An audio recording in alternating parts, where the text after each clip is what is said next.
ఇది travel times కార్యక్రమంలో చిట్ట చివరి ఘట్టం. 6వ పుస్తకం అడవి నుంచి అడవికి జైతి లోహితాక్షన్ రాశారది. దీంతో ఈ సిరీస్, ఈ 6 పుస్తకాల పరిచయం సిరీసు ముగుస్తుంది. ఇందాకే చెప్పాను, కొంతమంది మూసకు అందని మనుషులు ఉంటారు, కొంతమంది మనం చెప్పటం కష్టం వీళ్ళు ఎలాంటి వాళ్ళు అని, సంజీవ్ దే లాంటి వాళ్ళు. అలాగే కొన్ని పుస్తకాలు మూసకు చెందని పుస్తకాలు ఉంటాయి. అలాగే ఆ పుస్తకం రాసిన జైతి కూడా మనిషిగా ఇదిగో ఇలాంటి మనిషి అని ఒక మూసలో పెట్టడం అసాధ్యం. మన సంజీవ్ దేవ్ ఉన్నారు,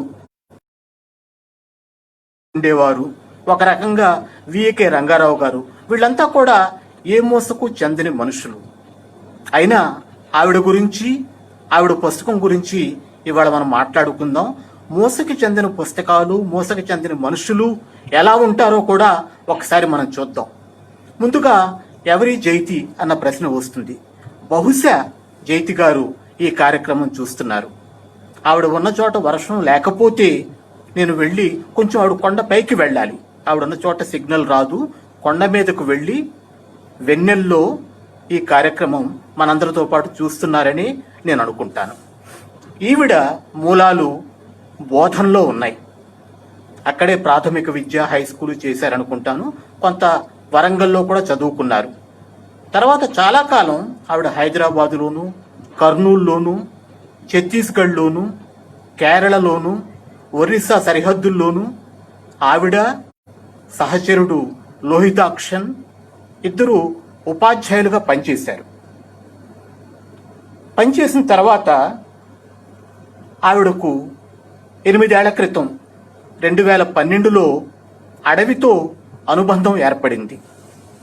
దానివల్ల ఆవిడ నేను ఈ ప్రపంచానికి కాదు, నేను అడవికి చెందిన మనిషిని, మనుషులంటే నాకు ఇష్టమే కానీ అడవులంటే నాకు ఇంకా ఇష్టము అన్న ఒక స్పష్టతతో, స్ఫురణతో వాళ్ళు ఈ ఉద్యోగాలు వద్దు అనుకుని, వాళ్ళ ఇంట్లో ఉన్నవి పెద్ద విలువైనవి కాదు, అన్నీ కూడా వదిలించుకుని అమ్మేసి 1 ఏడాది పాటు ఒక చిన్న హోమ్ థియేటర్ పెట్టుకుని, హోమ్ థియేటర్ అంటే చాలా హైఫై కాదది, మామూలు రుడిమెంటరీ హోమ్ థియేటర్ పెట్టుకుని దాదాపు 600-700 అన్ని భాషల్లోని క్లాసిక్ సినిమాలు చూశారు. అదైన తర్వాత వాళ్ళకు అనిపించింది మనం స్థిరంగా ఉండటానికి కూడా పుట్టిన వాళ్ళం కాదు అని ఒక 3 నెలల పాటు సైకిళ్ళు వేసుకుని అరకులో బయలుదేరి తూర్పు కనుమలు, మారేడుమిల్లి అడవులు, దండకారణ్యం, ఆదిలాబాద్ అడవులు, అక్కడి నుంచి నల్లమల, అక్కడి నుంచి పులికాట్ అవన్నీ తిరిగి వచ్చారు. ఈవిడ సినిమాలే కాకుండా పుస్తకాలు కూడా బాగా ఇష్టపడతారు. సినిమాలు ఆవిడ ముఖ్యమైన మాధ్యమం అయినా కూడా పుస్తకాలు కూడా ఆవిడ బాగా ఇష్టపడతారు.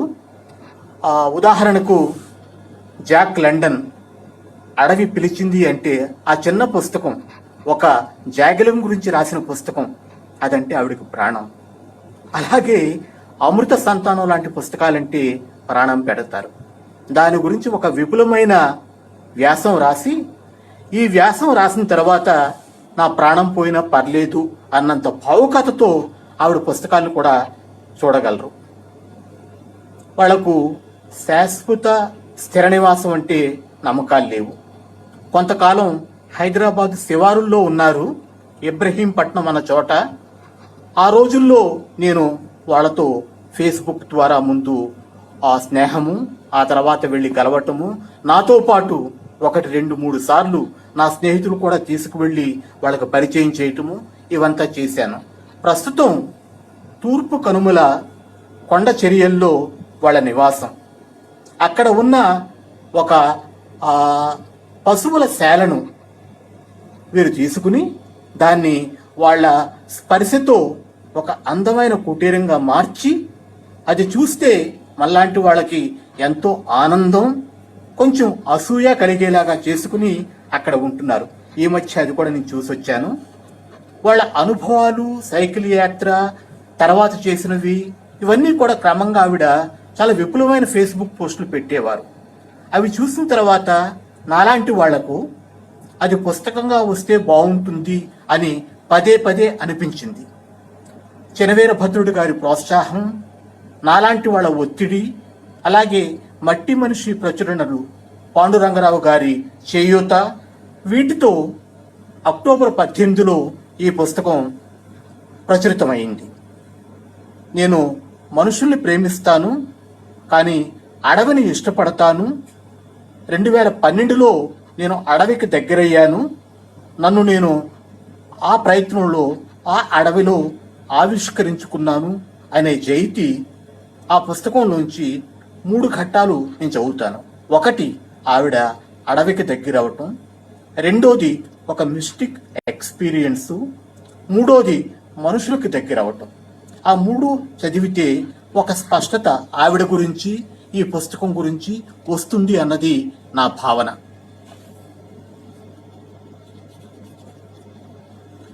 అది హేమంతం. పురుగుల్ని పండ్లను తిని కడుపు నింపుకొని పక్షులు చెట్టు కొమ్మల నీడల్లో కిలకిలలాడుతున్నప్పుడు మేము అడవికి చేరుకున్నాం. మళ్ళా మూటల్ని నడుములకు కట్టుకుని నాతో వచ్చిన వాళ్ళంతా తలో దిక్కు చెదిరిపోయారు. పుష్ప జట్టు కలిపి నేను నది అవతలకు చేరుకున్నాను. రాణి ఇంకో ఆమె అటే వచ్చారు. వాళ్ళు ఆ పొలలు ఏరటంలో నిమగ్నమయ్యారు. అడవిని నేను తేరిపారా చూస్తున్నాను. కర్రలు విరుచుకుంటూ వాళ్ళు ముందుకు సాగిపోతున్నారు. వాళ్లకు ఇంకో ధ్యాస లేదు, నా జ్ఞాపకం లేదు, పనిలో మునిగిపోయి ఉన్నారు. ఓ పక్క పెద్ద పెద్ద చెట్లు మీదకు లేచి నా అడుగుల్ని లాక్కుంటున్నాయి. పైన ఆకాశం చెట్ల సందుల్లో తునకలైపోయి కనిపిస్తోంది. సాలవృక్ష సమూహం అది. మనిషి అడుగు పెట్టని సాల వనమది. ఆకాశం అల్లుకుపోయి ఉంది. నేల చీకటిగా ఉంది. అడుగేస్తే ఏవేవో కదలిపోతున్నాయి. నేనెవరితో అడవికి వచ్చాను? వాళ్ళ పేర్లేమిటి? నాకేది గుర్తులేదు. నన్ను మరుపు లోకమేదో కమ్మేస్తోంది.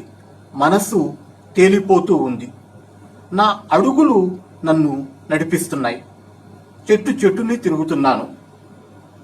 కొమ్మ సందుల్లోంచి ప్రసరిస్తున్నది వెలుగు.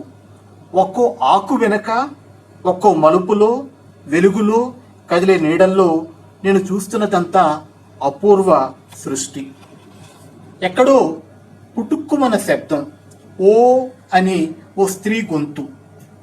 అడవిని కొద్ది కొద్దిగా తుంచుకుపోతున్న మహిళ ఆమె. ఆమె కోసం, ఆమెతో వచ్చిన స్త్రీల కోసం అడవి మళ్లీ చిగురుస్తుంది. ఏదో జ్ఞాపకం వస్తోంది. వీళ్ళు నన్ను అడవికి వెంట పెట్టుకుని వచ్చారు కదా.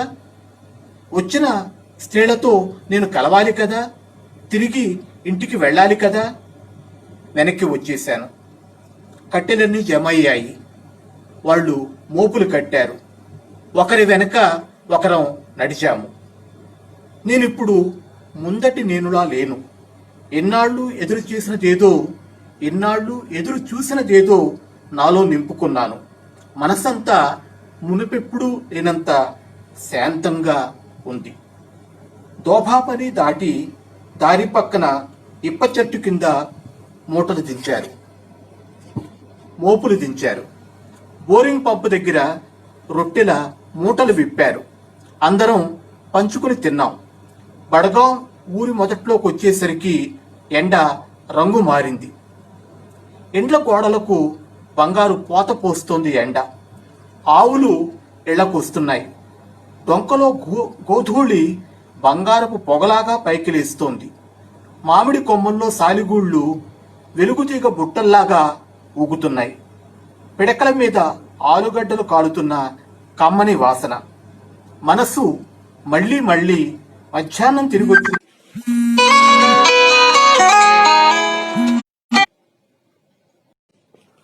ఆ ఫ్రెండ్స్ మరో ప్రయత్నం చేస్తున్నాను బ్రూస్ లీ లాగా. ఈసారి ఈ ప్రయత్నం సఫలమవుతుందని నా ఆశ. ఇంకా కామెంట్లు రావటం మొదలవలేదు.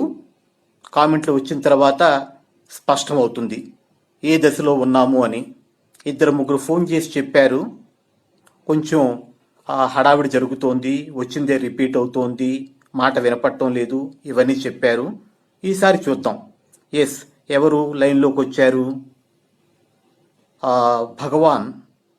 భగవాన్ గారు, నేను మాట్లాడుతున్నది మీకు వినపడుతోందా? ఒక్కసారి కన్ఫర్మ్ చేయగలరా?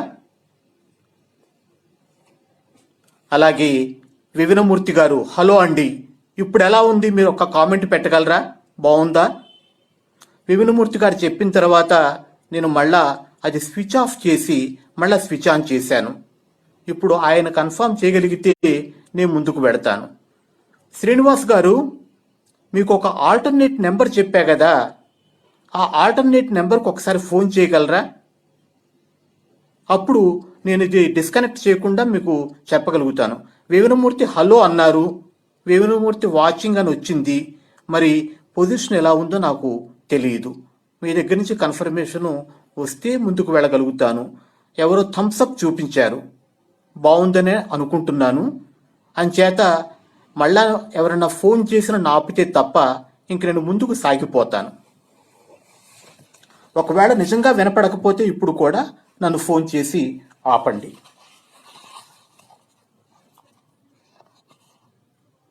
ఎండ రంగు మారింది. ఇండ్ల గోడలకు బంగారు పూత పోస్తోంది ఎండ. ఆవులు ఇండ్లకు వస్తున్నాయి. డొంకలో గోధూళి బంగారపు పొగలాగా పైకి లేస్తోంది. మామిడి కొమ్మల్లో సాలెగూళ్ళు వెలుగుతీగ బుట్టల్లాగా ఊగుతున్నాయి. పిడకల మీద ఆలుగడ్డలు కాలుతున్న కమ్మని వాసన. మనసు మళ్ళీ మళ్ళీ మధ్యాహ్నం తిరిగొచ్చిన సాలవనం మీదకి పోతూ ఉంది. ఆ నిశ్శబ్దంలో ఎంత ఆనందముంది, ఎంత సుఖముంది. ఎందుకు వచ్చేసాను వెనక్కి? నేను ఇంకా చూడవలసినవి ఎన్ని ఉన్నాయని. ఒక ఏడాదంతా చూడాలి కదా. అడవిలో మార్పులు చూడాలి, ఋతువులు వచ్చిపోయేది ఆకలి ఎరక్కుండా చూడాలి. అంతకుముందు అడవిని నేను చూడలేదు కదా. ఎట్లా అడవి నాకు సంబంధించినది అనిపిస్తోంది. ఎందుకని నేను నగరంలో ఉండలేకపోతున్నాను? ఏ ఉద్యోగంలోనూ నిలబడలేకపోతున్నాను? మానవ సమూహాల్లో ఎమడలేకపోతున్నాను? అడవి నా ఊపిరి లోతు కదా. నాకేమన్నా అయ్యుంటే ఈ అడవిలో నాకేమీ కాదు అని నేను ఎట్లా అనుకున్నాను? పత్రపాలి దాటి సాల చెట్ల కిందకి వచ్చేసాం. ఊరు ఎంతో దూరం లేదు. अब कहां से कहां तक आ गया? किसी के साथ इस जंगल में आप पहले घूम रहा दीदी? అడుగుతోంది లలిత. ఒక్క మాటలో నేను సమాధానం చెప్పలేని ప్రశ్న. ఈ ప్రాంతానికి వచ్చే ముందు ఉద్యోగం కాదనుకుని వచ్చాను. అదిచ్చే సౌకర్యాలు వదిలి వచ్చాను. అది కాదు మనసుకు సుఖం.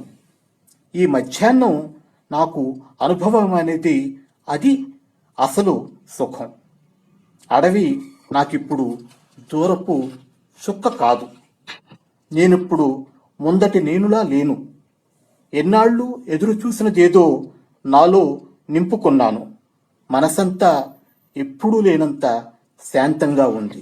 ఇది ఛత్తీస్గఢ్ అడవుల్లో జైతి గారికి కలిగిన అనుభవం.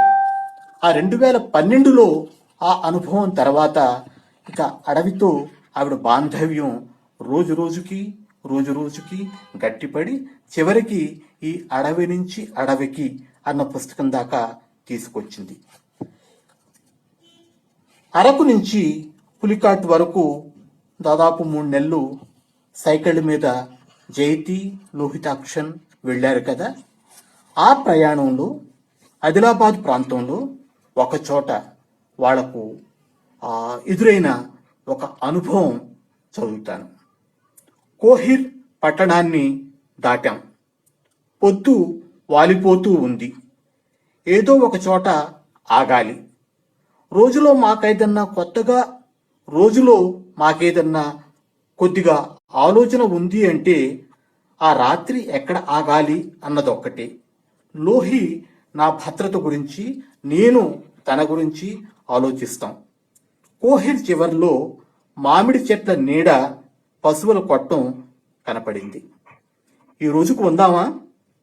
బావుంది, కానీ రాత్రి ఎవరన్నా ఉంటారో లేదో అంటాడు లోహి. ఎవరు లేకపోతేనేమి? తాగేవాళ్ళు వచ్చేలా ఉంది చూడు ఆ సీసాలు. దూరంగా జొన్నచేలో ఎవరో ఏదో పని చేస్తున్నారు. అతన్ని అడిగి వస్తారని లోహికి చెప్పి జొన్నచేను వైపు నడిచాను. ఆలుగడ్డలు గంపలోకి ఏరి కుప్ప పోస్తున్నాడు అతను. గంప ఎత్తుకుని వస్తున్న అతన్ని రాత్రి కొట్టంలో ఎవరన్నా ఉంటారా అని అడిగాను. ఎందుకు అన్నాడు.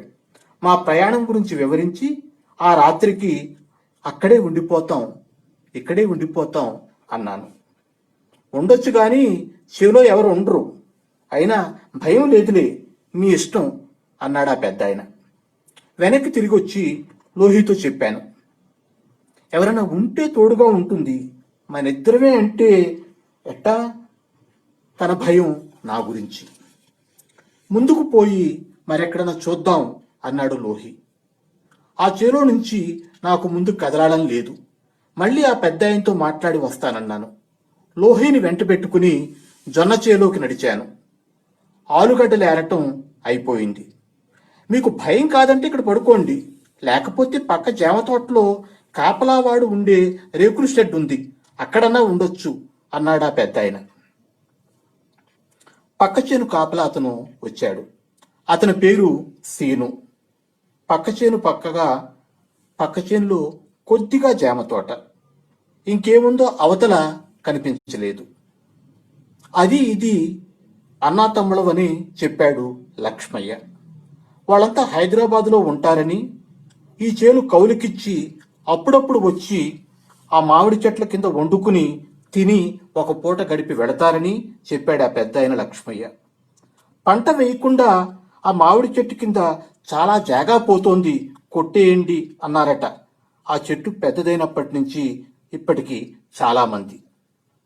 పెద్దదైంది కాబట్టి కాయలు చిన్నగా ఉన్నాయి, అంతేకాని వచ్చిన వాళ్ళని చెట్టు ఊరికే పంపదు. టుపుకు కాయలు రాస్తూ ఉంటుంది. ఎంతో మంది వచ్చి తిని వెడుతూ ఉంటారు. ఈ నీడను కొట్టేయమంటారేమిటి? లక్ష్మయ్య వాపోత. 40 ఏళ్లుగా ఆయన చేలో పనిచేస్తున్నాడట. ఈ మామిడి చెట్టుకు ఎంత వయసు ఉంటుంది అడిగాను. నా ఈడుండొచ్చు అన్నాడు. అతనికెంత వయస్సు? అతనికి తెలియదు. చెట్టు, చేను, మట్టి, నీళ్లు, అతనికి తెలియని దూరాలు, లెక్కలు. అతని మాటలు వింటుంటే వినబుద్ధేసింది. ఏ ఊరు నుంచి ఏ ఊరికి ఎంత దూరం అని అడిగితే ఏమో గవన్నీ నాకు తెలవన్నాడు. చీకటి పడుతోంది. లోహి పక్క చేలో రేకుల షెడ్ చూసి అక్కడ పడుకుందాం అన్నాడు. మీ ఇష్టం అన్నాడు లక్ష్మయ్య సీను. ఎద్దులకు మేత వేసి లక్ష్మయ్య ఇంటికి వెళ్ళిపోయాడు. సైకిళ్లను పక్క చేలోకి మార్చి బ్యాగులు విప్పి ఆ సైకిళ్లను మళ్ళా జామ చెట్టుకు కట్టాం. చేనుకు కౌలు చేస్తున్న ఆయన సైకిల్ మీద అప్పుడే వచ్చాడు. అతను ముస్లిం. చేను యజమానులు కూడా ముస్లింలే అట.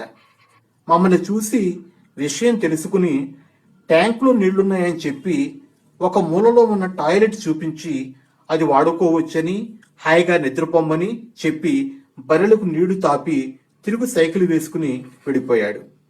కాపలా సీను కూడా వెళ్ళిపోయాడు. 8 అయ్యాక తిరిగి వస్తానన్నాడు. ట్యాంకు నిండా నీళ్లున్నాయి. జామ చెట్ల కింద స్నానాలు చేశాం.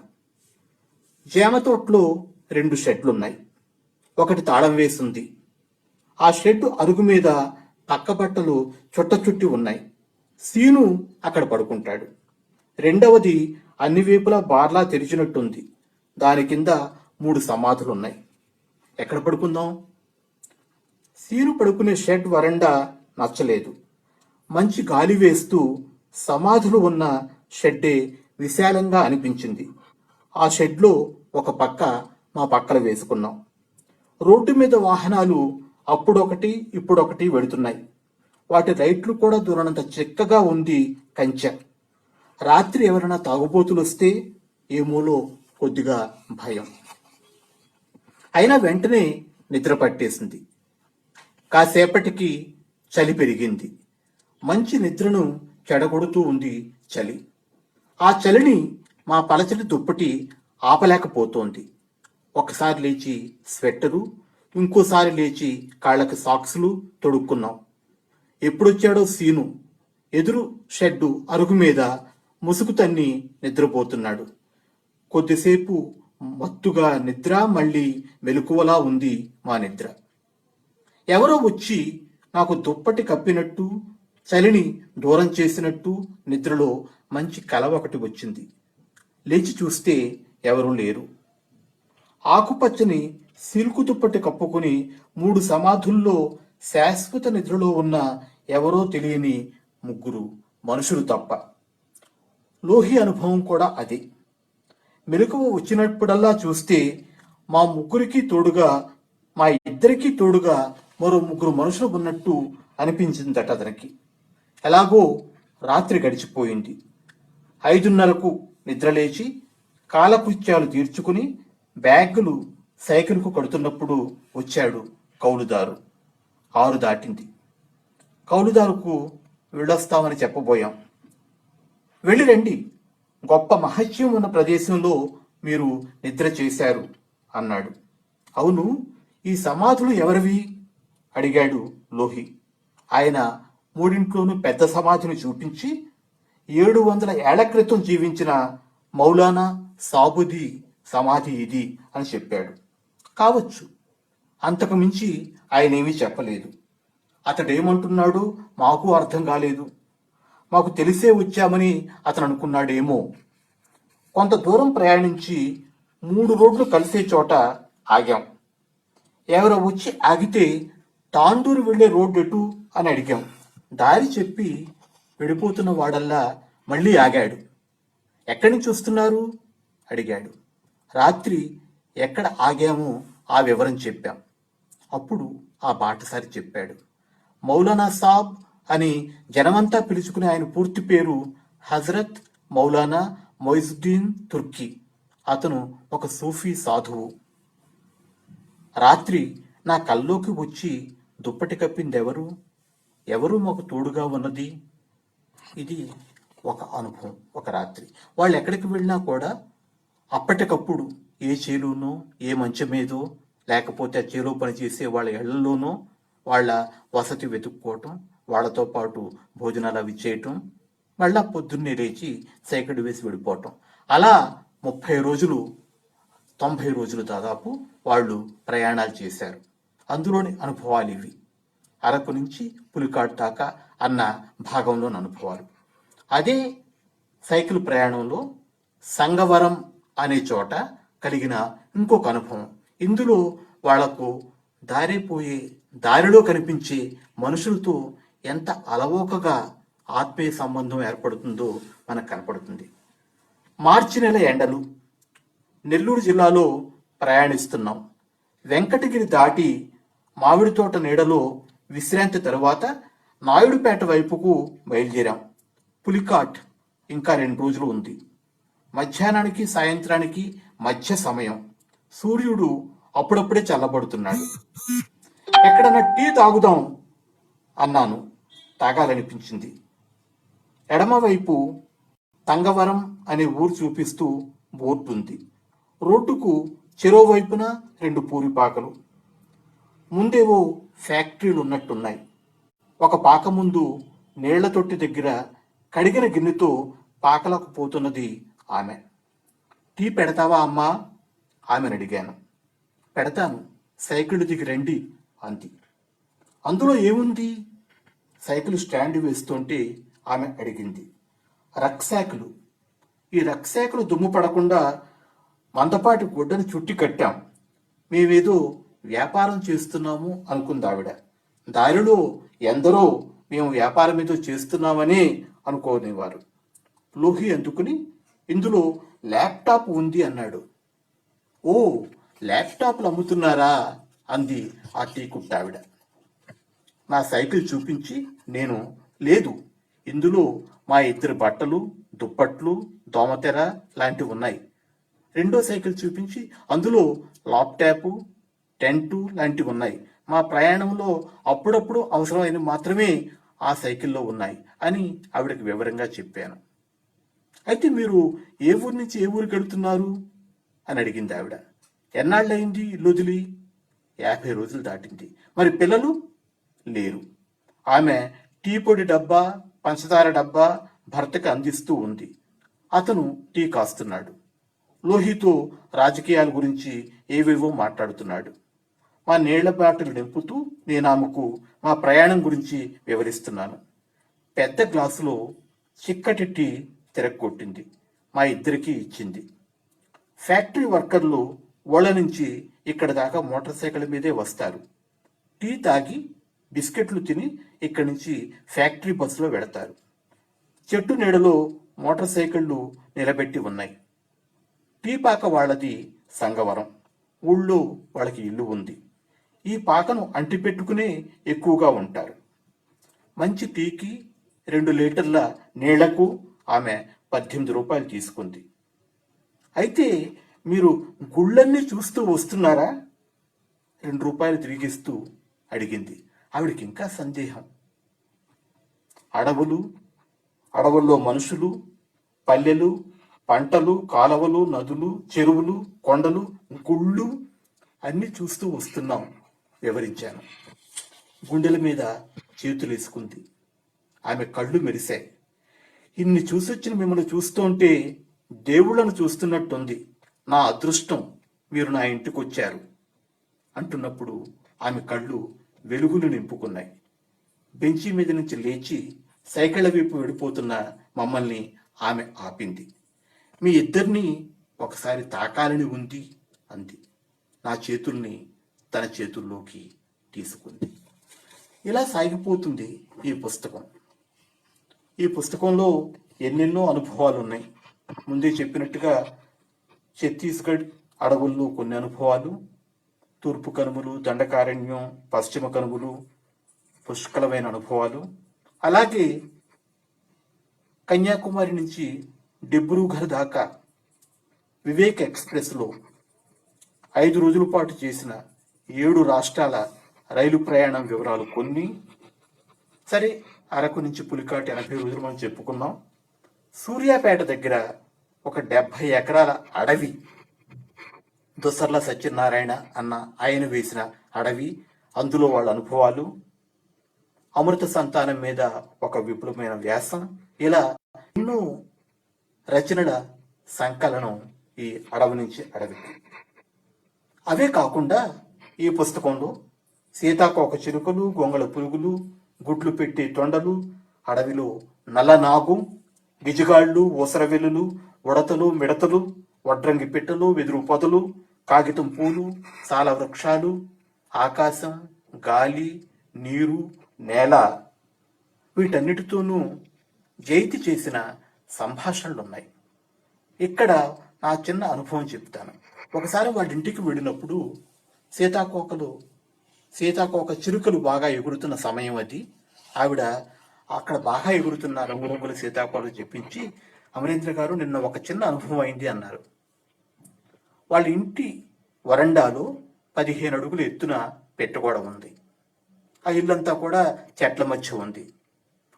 ఒక సీతాకోక చిలుక ఆ పెట్టుగోడ మించి 2 సార్లు ఈవిడ దగ్గరికి రావటం, ఒకసారి కొంచెం, రెండోసారి మరో కొంచెం, మూడోసారి మరి కొంచెం, 4వసారి వచ్చి వాలిందట.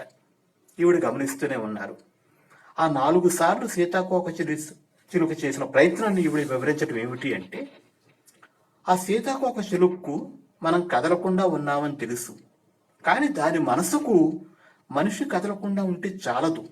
ఆ మనిషి మనసు కూడా కదలకుండా ఉన్నప్పుడే, అంతా నిశ్చలంగా ఉన్నప్పుడే, భౌతికంగా మానసికంగా అప్పుడే దానికి నమ్మకం చిక్కుతుంది. ప్రమాదం లేదు, వెళ్ళవచ్చును అని అప్పుడు నా దగ్గరికి చేరుతుంది అని చెప్పారు. అది ఆవిడ పరిశీలన, అవగాహన. అలాంటి పరిశీలనలోంచి, అలాంటి అలవాట్లోంచి అన్ని సమస్త జీవజాలం, చిన్నవి పెద్దవి అన్నీ కూడా ఆవిడతో సహవాసం చేయటం అన్నది. సరే, మనుషులంటే ఇష్టం కదా, పుస్తకం నిండా మనకి మనుషులు కూడా కనపడతారు. ఛత్తీస్గఢ్లో మనం ఇందాక పూర్ణ వాళ్ళంతా చూసాం. ఆ పూర్ణ గురించి ఈవిడ అంటుంది, ఏ పని అయినా ధ్యానంలా చేస్తుంది పూర్ణ అంటుంది. కట్లు కుట్టే మనిషి కూడా ఆ పని కూడా ఒక ఋషిలాంటి తపస్సు లాంటి ధ్యానంతో చేయటం అన్నది ఈవిడ పరిశీలన. అలాగే డిబ్రూగఢ్ రైల్లో వెళ్ళినప్పుడు అందంగా నవ్వే భూమిదేవి అన్న ఆవిడ ఈవిడికి స్నేహితురాలు అవటం, కబుర్లు, సహాయం. సరే, ఇందాక మనం టీ మనిషితో ఈవిడ అలవోకగా ఏర్పరచుకున్న అనుబంధం గురించి చెప్పుకున్నాం. అలాగే అడవిలో తిరిగేటప్పుడు అక్కడ కనిపించిన ఒక కోయ మనిషేమో యశోద, అడవికి మాటలు వచ్చినట్టు గలగలా మాట్లాడే యశోద గురించి ఈవిడ చెప్తారు. ఆదిలాబాద్ అడవుల్లో కోహిరు పరిసరాల్లో ఒక రాత్రి మనసు విప్పి మాట్లాడిన తండా నాయకుడు మదన్ మోహన్ మహారాజ్ గురించి హృద్యంగా చెప్తారు. 70 ఎకరాల అడవిలో దుసెర్ల సత్యనారాయణ అడవిలో వీళ్ళు 4 రోజులు ఉన్నప్పుడు చెట్టును, పక్షిని, పొమ్మని మనిషి బాగుపడడు అని చాలా నిక్కచ్చిగా స్పష్టంగా చెప్పే మనిషి ఆయన. అలాగే ఆయన 70 ఎకరాల భూమిని అడవి కోసం వదిలేశాడు. పురుగుల కోసం, క్రిముల కోసం నీళ్ళ సదుపాయం మాత్రం చేస్తూ ఉంటాడు. ఇలాంటి మనుషులు ఈ అడవి నుంచి అడవి పుస్తకంలో జైతి మనకు చాలా మందిని పరిచయం చేస్తారు. సరే, యాత్రలు, యాత్ర రచయిత అన్న తర్వాత కవిత్వం ఒక సహజంగా అమరే ఒక పరికరం. ఈవిడ పుస్తకంలో కూడా చక్కటి కవితా పంక్తులు జాలువారుతూ ఉంటాయి. ఎక్కడో ఒక చెరువు గురించి, అది ఒక నీలి తునక మబ్బు విరిగి నేలను వాలినట్టుంది అంటారు. అలాగే ఆ 70 ఎకరాల అడవిలో ఏ లైట్లు లేని చోట వెన్నెల్లో మోదుగా మెరవటం చూసి అడవి వేసుకున్న నెగడు ఆ మోదుగ చెట్టు అంటారు ఆవిడ.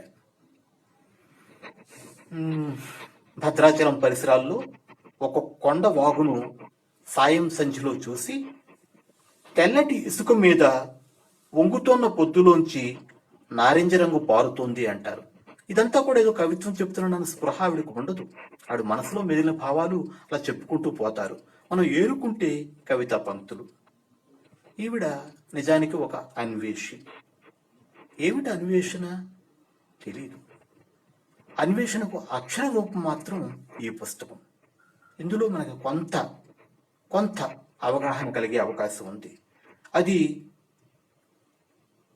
మనమంతా విడిచి వచ్చిన మూలాల అన్వేషణ అని నాకు అనిపించింది. వ్యక్తిగతమైన అన్వేషణ కాదు, మనందరి కోసం చేస్తున్న అన్వేషణలకు ఒక ప్రతీకలాగా ఆవిడ కనిపిస్తారు ఈ పుస్తకంలో. ఒక మాట చెప్పాలి, ఉద్యోగం వద్దనుకున్నారు, నగరాలు వద్దనుకున్నారు, సౌకర్యాలు వద్దనుకున్నారు, చిన్న కొట్టాన్ని తీసుకుని కుటీరంగా మలుచుకున్నారు. ఇక్కడ ఒక మాట నాకు స్పష్టమైంది. పేదరికం అంటే కనీస అవసరాలు లేకపోవటం. సరళ జీవితం అంటే అవసరాలని కనీస స్థాయికి తీసుకువెళ్ళటం. ఇంగ్లీష్లో మినిమలిజం అంటారు కదా. అవసరాలనే తగ్గించుకుంటూ వెళ్ళినప్పుడు అది పేదరికం అవుతుంది, సరళ జీవితం అవుతుంది. జైతి లోహి వాళ్ళది సరళ జీవితం. మన ఆధునిక జీవితపు పోరాటాలు, ఆరాటాలు దాటుకుని వెళ్ళి, వదిలించుకుని వెళ్ళి, తమకు నచ్చిన దారిలో, తమకు నచ్చిన మార్గంలో వాళ్ళు బ్రతుకుతున్నారు. మనలో కూడా కొంతమంది అలా బ్రతకాలి అని కలలు కంటూ ఉంటాం. అది సాధ్యం కాదు అని మనకు మనమే సమాధానం చెప్పుకుంటాం. వాళ్ళ ఉద్దేశం అది కాకపోయినా అది సాధ్యమే అని వాళ్ళు బలంగా, స్పష్టంగా గత 5-6 ఏళ్లుగా చూపిస్తున్నారు. మనకు చూపించడం కాదు, మనం చూస్తే కనపడుతుంది. పుస్తకంలో ఆ ఛాయలు మనకి పుష్కలంగా కనిపిస్తాయి. మళ్ళా ఈ పుస్తకం దగ్గరికి వస్తే, ఇది కథనాలా, నవలనాలా, వ్యాసవనాలా, కవితనాలా, తత్వ మీమాంస, ఆత్మకథ, ఇందులో ఉన్నవి యాత్ర అనుభవాలేనా? కాదు. ఇందులో ఉన్నది జీవితం. ఇది బతుకు పుస్తకం, కాలానికి చెందని పుస్తకం. ఇది 2018లో ఈ పుస్తకం రావటం అన్నది ఒక ఒక యాదృచ్ఛిక సంఘటన. ఇది ఏ కాలానికైనా చెందే కాలాతీతమైన పుస్తకం. క్షమించాలి, మొదట్లో చాలా ఒడిదుడుకులు పడ్డాం. ఇప్పుడు నేను ఆశపడుతున్నాను, గత 15-20 నిమిషాల్లో స్పష్టంగా సరళంగా నేను మాట్లాడగలిగింది మీరు వినగలిగారని, బొమ్మ సరిగ్గా కనపడిందని ఆశ మాత్రమే. ఇక్కడితో పుస్తక పరిచయం అయిపోతుంది. అలాగే 6 రోజులు మనం పెట్టుకున్న ఈ ట్రావెల్ టైమ్స్ అన్న సిరీస్ కూడా ఇక్కడితో ముగుస్తోంది. ముగిసే సమయంలో నావైన 2-3 మాటలు నేను చెప్తాను. ఇవాళ మామూలుగానే ఒక 15 నిమిషాలు ఎక్కువ తీసుకుందాం అనుకున్నాను. 8 నుంచి 8:45 దాకాను. మనం మొదలెట్టడమే ఒక పావు గంట ఆలస్యమైంది కాబట్టి నేను 8:50 దాకా వెళ్ళినా కూడా కోప్పడద్దు. ఈ 6 రోజుల పుస్తకాల పరిచయం అన్నది నా వరకు నాకు ఒక గొప్ప అనుభవం. అప్పటి వరకు నేను చాలా తెలుగులోను ఇంగ్లీష్లోను ట్రావెలోగ్స్ చదివాను. కానీ ఈ 6 పుస్తకాలని పరిచయం చేయాలి అన్న ఉద్దేశంతో చదివినప్పుడు, లోతుకు వెళ్ళినప్పుడు అందులో కనిపించే ప్రపంచం అంటే ప్రేమ, ప్రయాణాలంటే పిపాస, జిజ్ఞాస, అనుభవాలు, అనుభూతి నన్ను మరొకసారి ముగ్ధుని చేశాయి. నా వరకు నాకు కొత్త అనుభవం. ఈ 6 పుస్తకాల్లోనూ చాలా పోలికలు ఉన్నాయి, కొన్ని తేడాలు కూడా ఉన్నాయి. అది చెప్పటం నాకు సమంజసం అనిపిస్తోంది. అన్నిట్లోనూ ఉన్నది సరళమైన వ్యక్తీకరణ. ఎక్కడా కూడా పెద్ద పెద్ద పదాలు, ఆడంబరాలు, పెద్ద పెద్ద వాక్యాలు, సంక్లిష్ట వాక్యాలు ఏమీ లేవు. ఒక్కొక్క చోట అయితే 2 పదాల వాక్యాలే. తల్లి పాలు బిడ్డకే అంటుంది జైతి. అంతే ఆ వాక్యం. అందులోనే చాలా చాలా విషయాలు మనకు అర్థమవుతాయి. ఆ అడవుల్లో గిరిజనులు ఆవు పాలను పిండుకోవటం తప్పని ఎలా అనుకుంటారో ఆ కథ అంతా ఆ వాక్యంలో చెప్తుంది. కవితాత్మకత. ప్రయాణాలు చేసే ఏ మనిషి అయినా కూడా ఎంతో కొంత కవే. అది ప్రతి పుస్తకంలోనూ నాకు అనిపించింది. దృష్టి. మామూలుగా అందరూ వెళతారు, యాత్రికులు వెళ్ళే చూసే దృష్టి వేరు అని మనం చెప్పుకున్నాం. పంచేంద్రియాలతో చూస్తారు అనుకున్నాం కదా, అది ఈ 5 పుస్తకాలు 6 పుస్తకాల్లోనూ కూడా స్పష్టంగా కనపడుతుంది. ఆ దృష్టి, ఆ ధ్వని, ఇవన్నీ కూడా ఒరిజినల్ ఎక్స్పీరియన్సెస్, విలక్షణమైన ప్రత్యేకమైన అనుభవాలు. తేడాల దగ్గరకు వస్తే అందరూ యాత్రికులు అయినా ఈ 5 రచయితల్లోనూ వాళ్ళల్లో కొంతమంది అంతర్ముఖులుగాను, కొంతమంది బహిర్ముఖులుగాను మనకి స్పష్టంగా కనపడతారు. ప్రయాణాలు చేసే వాళ్ళంతా ఎక్స్ట్రావర్ట్ కాక్కర్లేదు, యాత్రికులంతా ఇంట్రోవర్ట్స్ కాక్కర్లేదు. ఆ 2 వర్గాలు ఈ 6 రచయితల్లో మనం చూడవచ్చు. ఒక ఆయనకు భూమి చాలదు, నాకు నడిచేశాను, నేను పాలపంతులోకి వెళతాను అంటారు ఆదినారాయణ. ఒక ఆమెకు కుటుంబంలోనే నేను విశ్వాన్ని చూడగలను అంటుంది జైతి. ఒక ఆయన ఈ ప్రపంచమంతా నాదే అని ఎంతో ఆర్తితో ప్రేమతో ప్రకటిస్తాడు.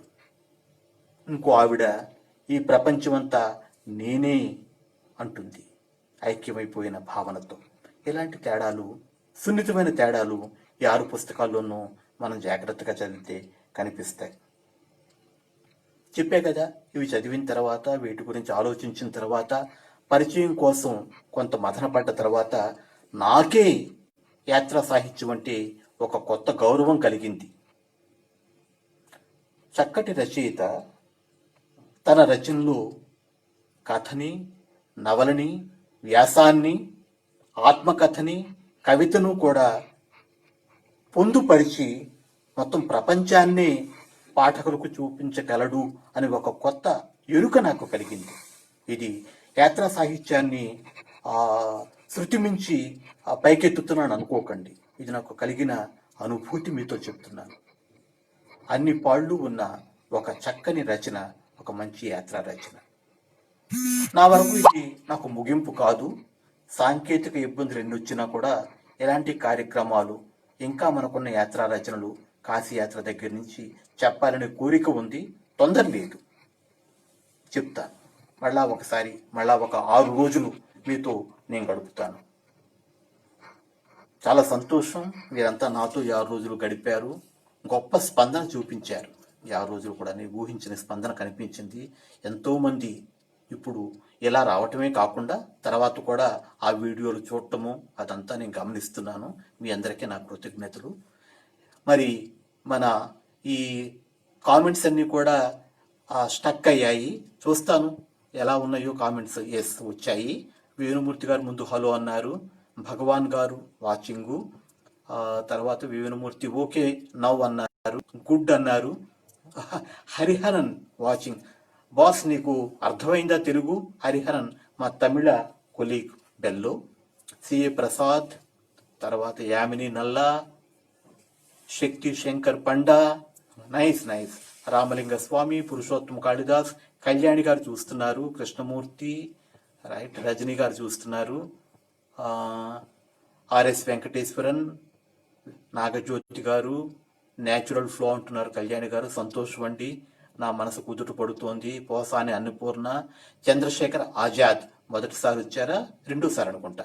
అప్పలనాయుడు అట్టాడా, కృష్ణారావు ఉపద్రష్ట. ఏమయ్యా సైలెంట్ అయిపోయావు? మొదటి ఘట్టాల్లో చాలా హడావుడి చేసావు కదా, ఇప్పుడు ఎందుకని సైలెంట్ అయ్యావు? మాట్లాడతా నీతో. వెంకటేశ్వరుడు సజ్జ, సునీత పోతూరి, కొచ్చెర్లకోట జగదీష్ హలో అండి. మళ్ళా కలిసాం మనం విజయనగరం తర్వాత. సంతోషం, నైస్. తర్వాత రాజేంద్ర ప్రసాద్ కంఠమనేని, రజనీ గారు కామెంట్ పెట్టారు. సూఫియిజం to Venkatagiri, good tea, butterflies, emotional connections, really she speaks with forests, soft travel. నిజమేనండి, ఒక అవకాశం కోల్పోయాను. ఆవిడ అడవితోనూ ప్రకృతితోనూ ఎలాంటి అనుబంధం ఎంత సరళంగా ఏర్పరచుకోగలరో ఇంకా నేను కొంచెం లోతుగా చెప్పాల్సింది. ఈ ఒడిదుడుకుల వల్ల నేను వెళ్లాల్సినంత లోతుకు వెళ్ళలేకపోయాను. కానీ పుస్తకం మాత్రం తప్పకుండా చదవండి. బహుశా ఈ పుస్తకం మార్కెట్లో ఉంది. మన నవోదయ కాచిగూడ వాళ్ళని సంపర్కిస్తే వాళ్ళు మీరు వెళ్ళి కొనలేకపోయినా వాళ్ళు పోస్ట్లో పంపటం, కొరియర్లో పంపటం చేస్తారు. వేణుమూర్తి గారు అంటున్నారు, మీ గౌరవాన్ని అంటే ఈ యాత్రా గాథల మీద మీ గౌరవాన్ని మాకు కలిగించారు. అయ్యా మూర్తి గారు, మీరు ఆ మాట అన్నారంటే సంతోషం. ఈ సిరీస్ మొదలెట్టడానికి ముఖ్య ఉద్దేశమే గౌరవం అని కాదు, మనకి మంచి ట్రావెలోగ్స్ ఉన్నాయి అన్న విషయం 10 మందికి చెప్పాలి అనే ఒక తపనతో మొదలెట్టాను. తర్వాత ఆ ప్రయత్నం సఫలమైందని నాకు అనిపిస్తోంది. అందుకు నాకు చాలా గొప్ప సంతోషంగా ఉంది. కళ్యాణి గారు థ్యాంక్స్ అండి మీ అభినందనలకు. రజనీకాంత్ గారు కూడా అభినందనలు చెప్తున్నారు. సునీత పోతూరి గారు, ఏది ఏమైనప్పటికీ జైతి గారి రాసే తీరే వేరు. మీరు ఇంత శ్రద్ధగా చదివి వివరించటం బాగుంది. జైతి శైలి, ఆ మాటకొస్తే ఆదినారాయణ శైలి, బహుశా యాత్రికులు మాత్రమే ఆ శైలిలో రాయగలరు అంటారు. వాళ్ళకేదో భాషా పాఠవం కానీ సాహితీ ఒక పట్టు కానీ లేదు. వాళ్ళకున్నదల్లా మనస్సు, స్పందనలు, అనుభూతులు, అనుభవాలు. వాటిని వ్యక్తపరచడానికి వాళ్ళకున్న పరిమితమైన పదాల్లో అద్భుతంగా చెప్పటం వీళ్ళిద్దరూ చేస్తున్నారు. ఆ రకంగా యాత్రా సాహిత్యానికి ఆ కోణం నుంచి కూడా ఒక గొప్ప మేలు చేసిందని నేను అనుకుంటాను. Krishnamurthy, thanks for the great work, very nice. Right, మనం 8:45 దాటింది. ఇంకెంతకన్నా మీ అందరినీ కూడా ఆపటం సమంజసం కాదు. మరొక్కసారి ఈ 6 పుస్తక పరిచయాలకు వచ్చిన మీ అందరికీ కూడా నా హృదయపూర్వక ధన్యవాదాలు, అభినందనలు. Good bye, good night. Thank you.